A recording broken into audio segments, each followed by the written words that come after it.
How's it hanging, fellas? I'm OrosZ, and this is another episode of Yakuza 4, and in today's episode, we're fucking playing as Kiryu again. Haven't played as him in a while, I guess. On this channel, at the very least, because I am currently playing through Gaiden, so I get to play as Kiryu, but without Kiryu looking all ugly and shit. Because I think Kiryu looks so fucking stupid in these PS3 Yakuza games. He's so unproportionate. He's like strangely wide in the shoulders, and he looks like his suit does not fucking fit him correctly. And I think his name was Hamazaki or Hamazachi.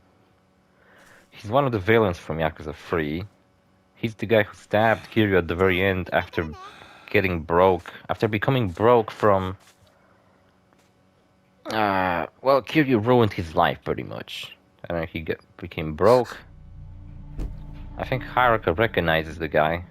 Even though when I first played this game, I had no idea who this guy was. Look, it's Kiryu. In this shirt, he looks fine.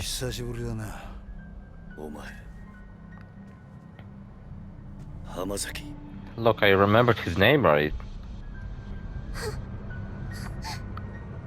I like this design of Haruka. She only appears in this outfit in this game.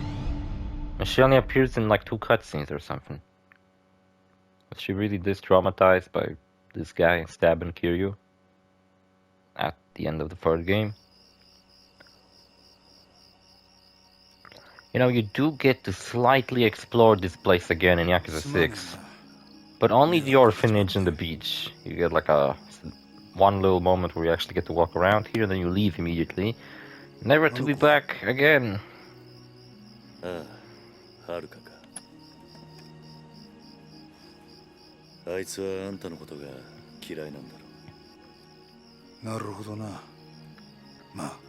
Bro, you stabbed me.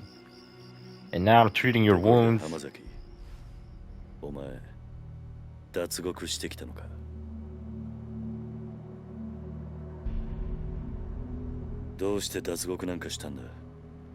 know what, when this chapter started, I thought it was actually supposed to be a recap of Saijima's chapter. Saijima's chapter was so cool because you're in prison and it's like a new location you've never been to before or ever gonna be in again. So it's really awesome. I mean, he's really badass, and I just fucking love Saijima. He's so fucking cool.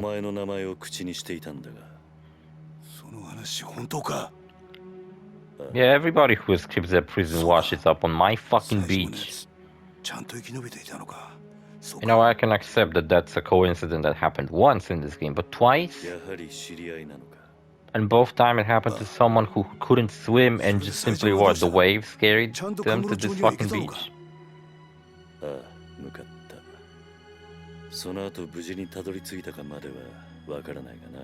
He got killed on the way. Yeah, drink here, cause for fuck's sake, I've been taking care of a lot of shit today. One of which, oh look, it's a kitty plushie you can have, that's awesome. There's a bunch of fucking plushies you can unlock. It's cute.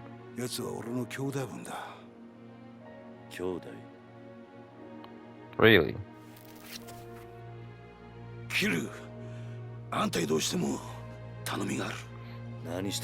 What, you need a fucking cute necklace too?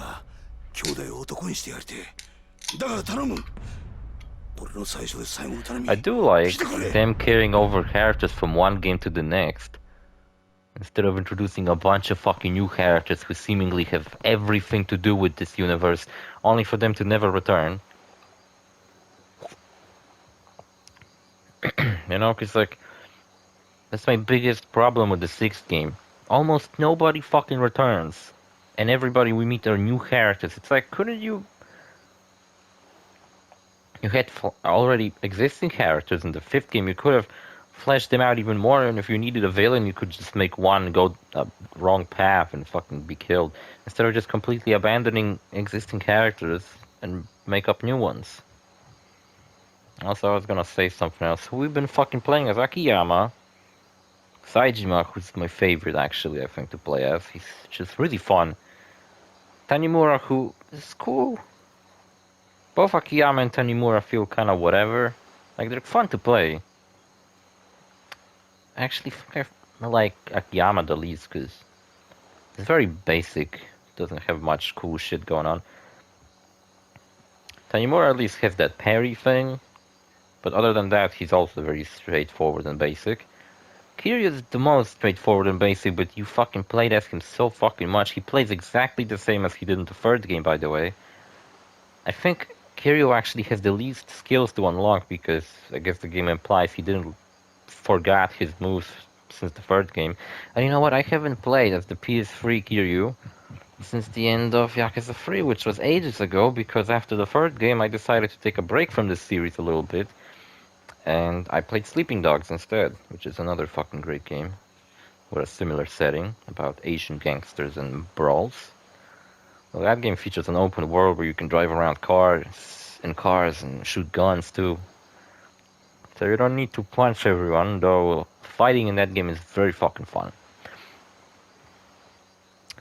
I dare even say that it might be better than fucking Yakuza's, but I don't know. It's different, definitely.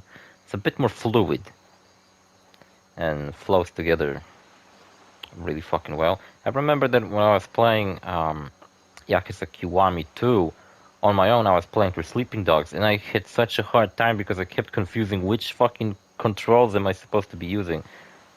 Like, do I fucking hold the square button to pull off combos, or do I press triangle to pull off combos? I forgot which one was it. What do you want? End of dub, I guess. It was kind of a long story, but Saejima, he's the guy who bumped off Yoshiharu Ueno, chairman of the Ueno stable back in '85. Wait, that's something I heard once, I think. Yep, you spend enough time in Kamurocho, you're gonna hear the story. Saejima killed 18 men all by himself that day. Ignore what happened last episode and what has been said. Hamazaki speaks the truth, alright? Everyone else, what the fuck was his name? Katsuwagi? He's full of shit. Rubber bullets don't exist. Even the fucking cop in the game said that it's extremely unlikely for Saejima to get his hands on guns full of rubber bullets. Like, how would he do that, and who gave him the guns? It's ridiculous. That's what they say. Anyways, the two of us only just met. Both locked up in a private prison a stone throw away from here. What do you mean, private prison? I mean, the government's not involved. They put the contract in place, yeah, but the private sector's been running the joint since the day they broke ground. They call it Okinawa Penitentiary Number 2. Take it you never heard the name. No, I had no idea a place like that existed in Okinawa. You know, Kiryu served the shortest sentence out of every protagonist in this game, in this series, because Kiryu spent 10 years in the joint. Man, you're a fucking pussy. Ichiban spent 18 fucking years in the joint. And Saejima spent fucking 25 years in prison. It's crazy. They officially call it a correctional facility, but that's a load of bull. It's a dumping ground for washed up yakuza they want to snuff out for good.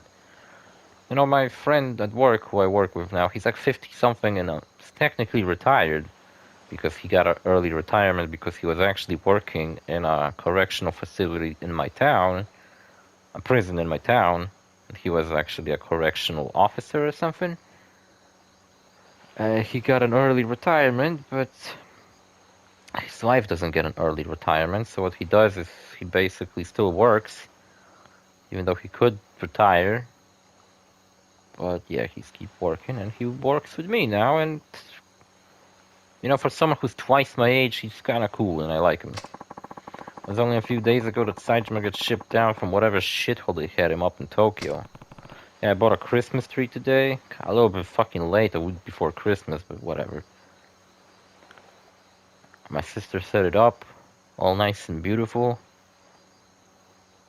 And I went to this fucking store. There's a really strange store. I don't know if you can even call it like a toy store. It's more like a toy warehouse. It's like on the outskirts of town, completely, like you gotta be in the know to know where the fuck it is. Because there's no labels or anything for it. You gotta like fucking go to some outskirts of town where only some fucking factories are. Then you like take a fucking left, and then you all of a sudden see the sign says that there's a fucking toy store over here. And it's like the fucking place looks like a complete dump. It's dirty everywhere. It's fucking dark and scary. There's no fucking light. Who in their right mind would set up a fucking toy store in a place like this? But it's fucking huge, and it's got like such cool shit. It's got board games, and that's what I went to get for myself for Christmas, because I'm at the age where I have to buy my own fucking gifts. But you know what? I didn't fucking saw anything that caught my eye. Last time I've been there, which was like about a year ago, I bought myself the third edition of Boss Monster, which is a really fucking cool card game. And if I'm not mistaken, they had like Bloodborne the board game and Dark Souls the board game, because apparently every Souls game that comes out also gets a board game made out of it. I think Elden Ring also has a board game at this point. You know what I was thinking? Maybe I should fucking look up which Souls board game is the best and buy it, because I'm kind of curious what they are and kind of want to play them. Also, man, Kiryu's shirt texture is fucking awful. Like, what the fuck? What if he had the same Hawaiian shirt that Tommy Vercetti had? He almost has it. It's like the same pattern, kind of, except it's like a bunch of palm trees, but it's a different color palette. You two planned the jailbreak together? It's not as iconic as Tommy's shirt. You know, there's a mod for Yakuza 6, I believe, that puts Kiryu, basically changes the textures of his outfit to make him look like Tommy Vercetti, and Kiryu as Tommy Vercetti looks fucking awesome. He's got a similar haircut to him. And honestly, I'd play through that game again on PC. I'd buy that game again and play through it just to download that mod. I've also seen a female Kiryu mod, which is funny. More or less, though I'm the one who came up with the idea, if I'm being honest. Why'd you pick Seijima as your partner? You saw him, right? He's built like a freaking brick wall. More importantly, I knew that would really... I remember he threw a fucking bed out of his cell in the opening. It would really happen back in '85, the truth. Come on.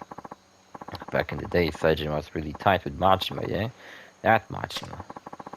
Now the Seiwa hit, the one where Seijima slaughtered those 18 guys, that was originally gonna be a two-man job, Seijima and Majima.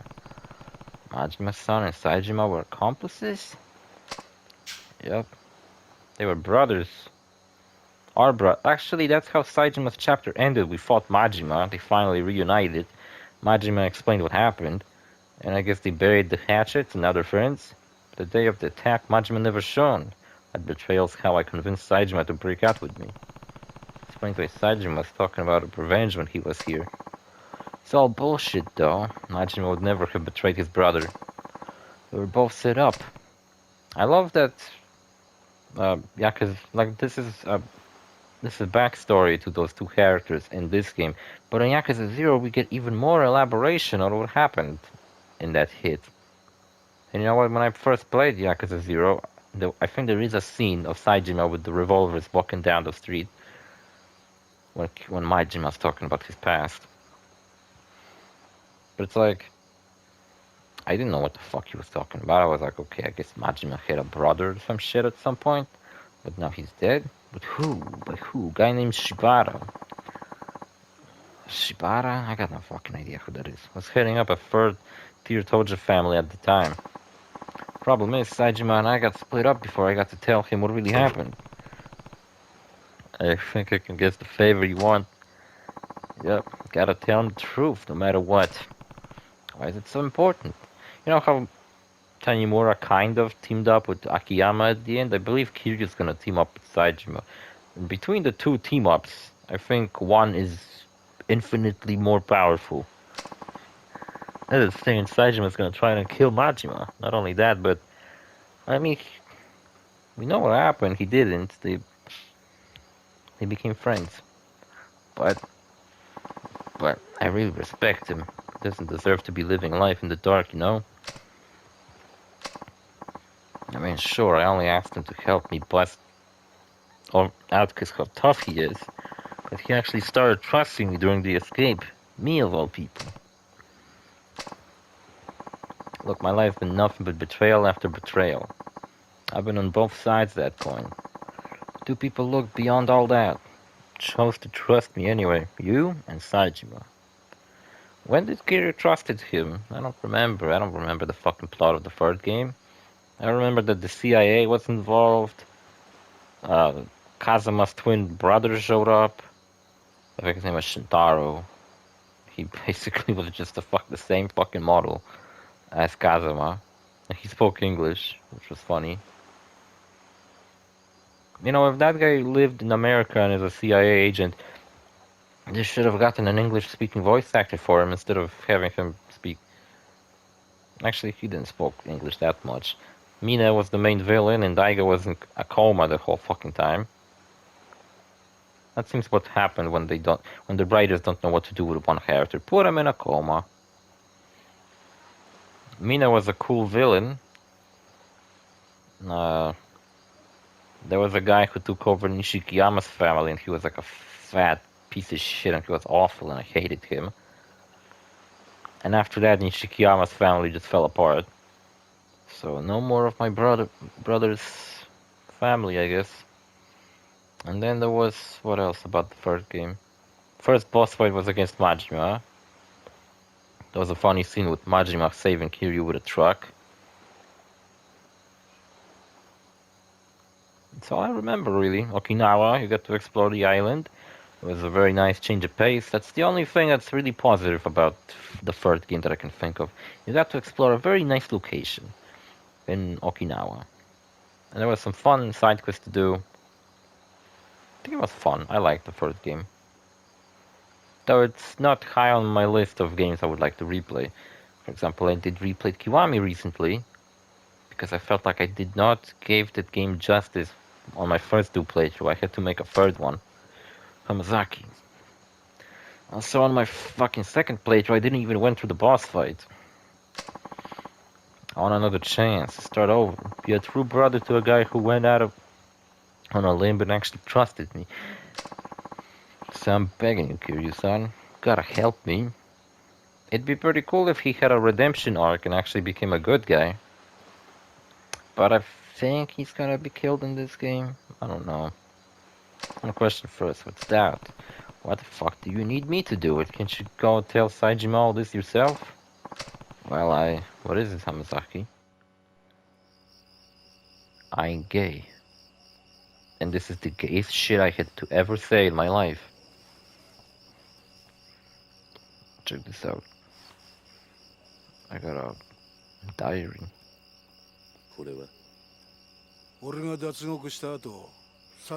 No, Kiryu, this is Japan, not Korea.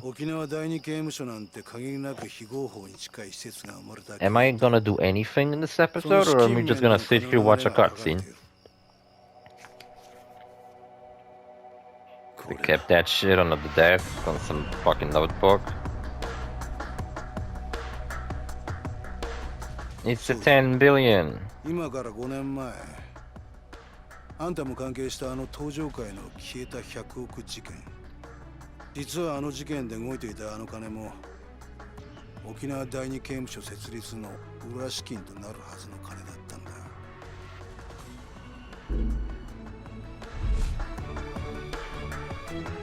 Wow, Kiwami flashbacks.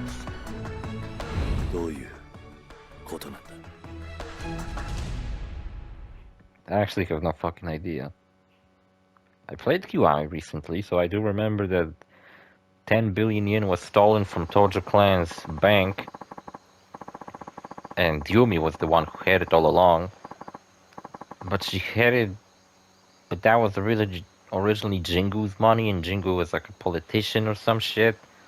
Jingu was probably the worst fucking villain in a YAKUZA series, because he shows up at the very end, acts like he owns the place, like it was all him all along. Everything bad that happened in the game was his fucking doing. He shows up, claims the fucking throne, has the most annoying fucking evil laugh I ever heard. He looks stupid too. He doesn't hesitate to shoot his own daughter. And it's just a whole piece of shit. And the fight against him is garbage, because you gotta fight two. Him alone, he's fucking pathetically easy, but he's got two deadly motherfuckers alongside him, so you have to fight 3 fucking people at once as a boss fight, and it's ridiculous. It's very difficult. The fight against Nishiki is much fucking cooler. And I'll be honest with you, I don't know what the fuck it implies that, oh, the money was supposed to go to this prison. Fuck if I know. Jingo said something about how, oh, this money is gonna let me rule Japan, blah blah blah. Then I'll go on and rule the fucking world. And then everybody will speak Japanese. And you're back when I was still sucking the Doja Clan teeth. I found out that the top brass over at the Tokyo PD had their hands dirty, real dirty, with tons of shady cash. Bet you can guess where I learned all that. Snake flower. Oh, yeah, because Hamazaki's thing was that he had a whole family in the Tojo clan. I think it was just the Hamazaki family. But it was like 5 guys. And it basically his family was a cover for the Snake Flower Triads, who just simply wanted to get involved with Tojo clan's doing. And also, Lao Kao Long, the leader of the Triads, who actually was one of the boss fights in Kiwami, got fucking killed in that game by Kazama's twin brother. And he actually comes back in 7, though he doesn't come back majorly, he comes back as a cameo. Kashiwaki also comes back in the 7th game as a cameo. And from what I've seen recently, the main villain, the CAI guy, I think his name was Anderson, from Yakuza 3, also comes back in Yakuza 8 as a cameo where he's like a shop owner and you can buy stuff at his place. Which is funny, like, are they gonna bring back Mina? Because Mina is one of the most beloved villains. Even though I just remembered him because he was cool. He was kind of like Nishiki, but less fucking annoying. Nishiki's thing was that, like, he couldn't fucking handle the pressure and broke. Mina seems like he knows what he's doing, he knows he's evil. He doesn't do it because he wants to fucking prove himself or some shit. We're working with one of the top men on the force for years, laundering his money through foreign banks and everything. I go through all that trouble, though. Why did the police need with all that cash? Who needs money for anything? I think the guy he's talking about, the corrupt police officer, is the guy who was fucking murdered last episode, whose name I already forgotten. But he was the police officer who was, like, in charge of Tanimura's thing, and he was he revealed that he was actually part of the Yakuza all along, and he was a spy. What they needed was to build what one of their high-ranking boys called their Utopia, Planetary Number 2. Right again, the idea was they'd build a place to toss all the convicted Yakuza they round up and go make the deals with those very same Yakuza. What kind of deals? Stuff like bribing people to commit crime. Then when the cops came and saved the day, everyone think they were the heroes. Crime would become a police-controlled affair. That's absurd. Yeah, an absurd power grab. Whoever handles those crimes would get big brownie points on the force, end up rocketing up the ranks. Still can't believe the 10 billion Jingu tried to launder through the Tojo was supposed to end up with the cops. Believe me, I was just as surprised as you when I found out. Even with the money getting blown to high heaven, the paper trail along is some serious shit. Honestly, the only reason I grabbed this file in the first place is because I wanted a little dirt on the warden, something I could use to bargain my way out of there, you know? I gotta say, I never thought I'd stumble on a shitstorm this massive. Almost feels like it's out of my league, if you get me. What happened to him that he's all like beat up and shit? He looks like a cracked nut. I showed up at the Tokyo PD doorstep with this baby in tow, and that'd be the last anyone ever heard of me. Turns out this file's not the bargain chip I was hoping it'd be. It's yours now. It's your fucking issue. Deal with it however you want. Why me? Because you're at the center of everything that went down 5 years ago. You're always at the center of everything. You're the X4th chairman, blah blah blah, you fucking dragon of Dojima. All that shit. Kamurocho's fastest. What fucking title do you not have, Kiryu? Someone who had sex. That's not a title, but whatever. Have you ever had? You know what? I don't really think that that's. No, wait, because they said how Kiryu never had sex at some. I don't know. It was like some interview with a director of one of the Yakuza games that revealed that. But it's like, well, there are many games with the hostesses, and if you max them out, you actually go to a hotel with one. Which, I mean, yeah, it's implying that they do it, but it's not shown or confirmed that they do it. They could have been fucking practicing singing in there or some shit, doing wrestling moves. Who knows? And you know what? I always thought would be funny. Well, blowjobs don't count as sex. Maybe Kiryu has his dick sucked all the goddamn fucking time.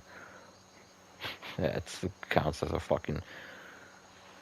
That's I don't know what the fuck I'm talking about. Hell, you even had to beat the shit out of your own brother at the end of it all. Then, Kiryu struck a nerve. Don't mention my brother. He's not my brother anymore. Kiryu's brother at this point, and I guess since the third game, is the leader of the Okinawa Yakuza family. Some old guy whose name I don't remember. He's like a funny old guy with a mustache. There's so many strange parallels between Yakuza 6 and 3. In the 6th game, Kiryu goes to Hiroshima, which is like... He goes to a town, like a part of Hiroshima where it's like a quiet little port town. There's not too many fancy things there. It's not like a tropical island like Okinawa, but it still kind of has a tropical vibe to it. Just like in the third game. He meets up with a small Yakuza family that only consists of a couple of people, just like in the third game. The family is led by a funny old man, who turns out to be a badass, just like in the third game. That family later gets harassed by the local bigger family, and has to step up and beat the shit out of him, just like in the third game. And also, well, there's no CAI involved this time, but actually, the 6th game story is also pretty fucking bonkers towards the end. I'm still not certain what the fuck was all that shit about the boat. The fuck was that boat about? It's some stupid shit. I don't understand it at all.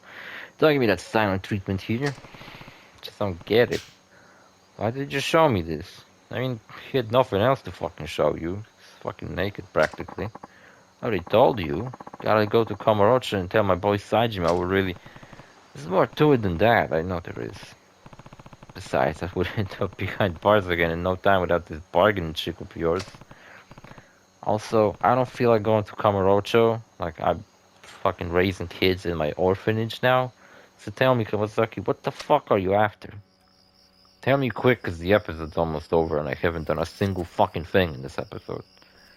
I watched the cutscene and read some shit from Hamazaki. A drawing of a dick. Funny. Tokyo Clan destroyed. Kamurocho Hills, Ueno Clan, Tokyo PD. Kamurocho Hills destroyed? No, Tokyo Clan.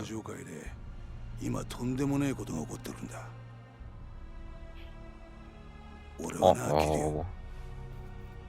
Spaghetti-go.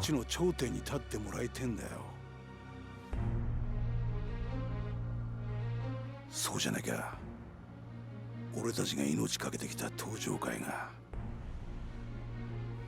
なくなっちまうんだ。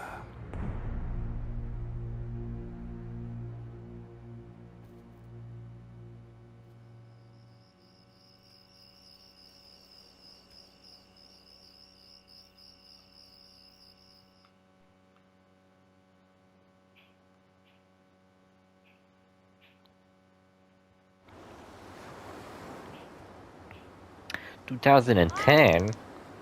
Holy shit, it's Taichi, and he's got a different shirt. Taichi in the house. Cory in the house. Yo, Roman guys. I forgot you can actually meet the kids in this game. They look like they came back from a huge trip. Koji's got a big ass backpack.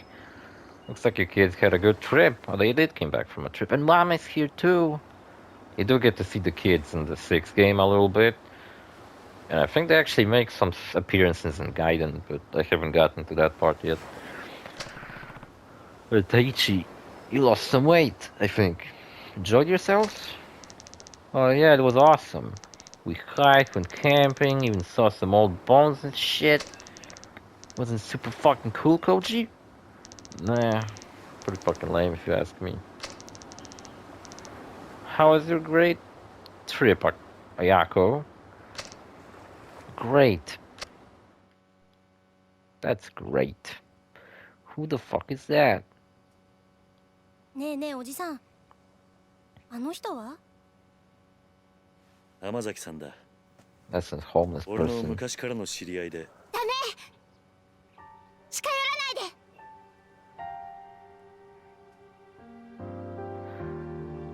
らないで！ Haruka, Kiryu makes friends by getting stabbed by them. He is his friend. この子たちに近づかないで！はるか。おじさんは黙ってて。 Alright, jeez. この人のこと許したわけじゃないの。 What a fiery little girl. おじさんは忘れたの？この浜崎って人 In は the 5th game, 1年前お we じさ get ん to のこと play 刺 as したんだよ。 Haruka. 私、それ目の前で見てたんだよ。 Now, which game is this one? Oh yeah, it's the 4th one. そうだよな。俺は悪党だもんな。 To make it even, I'm gonna stab you now. 浜崎。 And then we're gonna be 悪か fine. ったな、はるかちゃんよ。その子たちに近づこうとして。Oh, she made him fucking sad. はるか。もういいだろ。よくない！いいわけないじゃない！おじさんは本当に浜崎って人のこと信用してるの？ああ。してるよ。もういい。もう私、おじさんがどうなっても知らないから。 I totally will blame Haruka when that happens. I'll be like, Hamazaki betrays me, and then I go directly to Haruka, just like, what the fuck? Why didn't you told me? You can have access to the hideout. You can save here, but I'll only be here for like one fucking episode. Check this guy, this motherfucking thing out. We're in fucking Okinawa again, and fucking Taichi's here. What's up, Taichi? Holy shit, homeboy, haven't seen. Where the fuck is Matsuo? My black child. Where is he? Repping that gross 3 green shirt. Anyway, see you fellas in the next episode. Bye.